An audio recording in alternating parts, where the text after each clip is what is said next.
Amigos, bienvenidos una vez más a su programa Amanecer con Jesús. Su amigo y servidor, Pastor Pedro R. Olivares, les da una cordial bienvenida y realmente me regocijo de que usted esté dedicando un tiempo para escuchar atentamente la palabra de Dios. Bienvenidos, queridos amigos, en este nuevo Amanecer con Jesús. Hoy te presento las recompensas de estudiar la Biblia.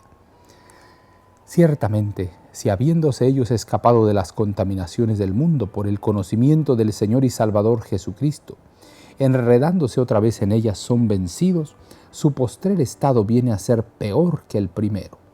Ciertamente, si habiéndose ellos escapado de las contaminaciones del mundo por el conocimiento del Señor y Salvador Jesucristo, enredándose otra vez en ellas son vencidos, su postrer estado viene a ser peor que el primero. Segunda de Pedro, capítulo 2, versículo 20. Querido Señor, ayúdanos, ilumina nuestra mente, ilumina nuestro corazón. Vamos a abrir tu palabra, vamos a escuchar, Señor, la voz de tu Espíritu Santo y queremos que tú nos guíes a toda verdad. Quédate en nuestra mente, quédate en nuestro corazón, ayúdanos, fortalécenos. En el nombre de Jesús lo agradecemos. Amén, amén y amén. A los reformadores se le dio gran luz, pero muchos de ellos recibieron la sofistería del error por causa de las interpretaciones erróneas de las Escrituras. Estos errores han pasado a través de los siglos, pero aunque están canosos con la edad, no tienen detrás de ellos un así dice el Señor. Porque el Señor dijo, yo no mudaré lo que ha salido de mis labios. Salmos 89, 34. En su gran misericordia, aún así el Señor ha permitido que una luz mayor brille en estos últimos días. Nos ha enviado su mensaje a nosotros, revelando su ley y mostrando que es verdad. En Cristo está la fuente de todo conocimiento. En Él están centradas nuestras esperanzas de vida eterna. Él es el gran maestro que el mundo haya conocido. Y si deseamos ensanchar la mente de los niños y los jóvenes y ganarlos, si es posible para que amen la Biblia, deberíamos asegurar su mente sobre la verdad clara y sencilla, excavando lo que ha estado enterrado debajo de las hojarascas de la tradición y permitiendo que brillen sus gemas.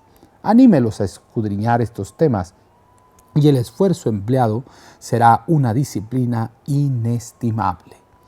La revelación de Dios, como está representada en Jesucristo, proporciona un tema que es grande para contemplar y que si se lo estudia agudiza la mente y eleva y ennoblece las facultades.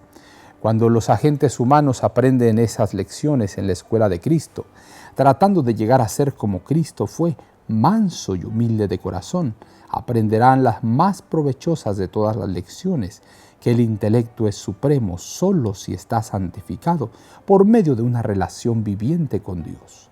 La mayor sabiduría y la más indispensable es el conocimiento de Dios.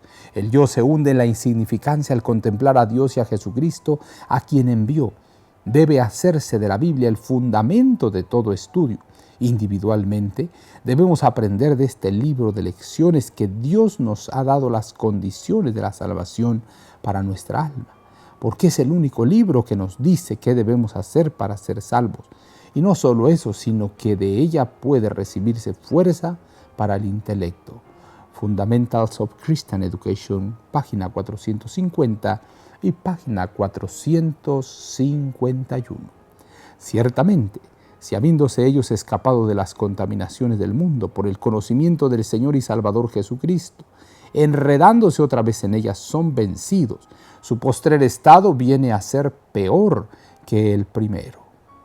Querido Padre, en este momento suplico, Señor, que abras nuestra mente, nuestro corazón y que puedas penetrar a través de estas palabras extraordinarias de tu Santa Escritura.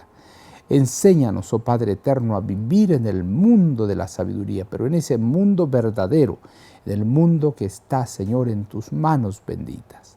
Gracias, oh Padre eterno, porque tú eres bueno con nosotros, porque tu misericordia es para siempre. Gracias, Señor, en el nombre y en los méritos poderosos de Cristo, nuestro amante Salvador, lo agradecemos todo.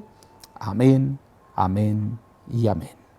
Queridos amigos, Jehová te bendiga y te guarde.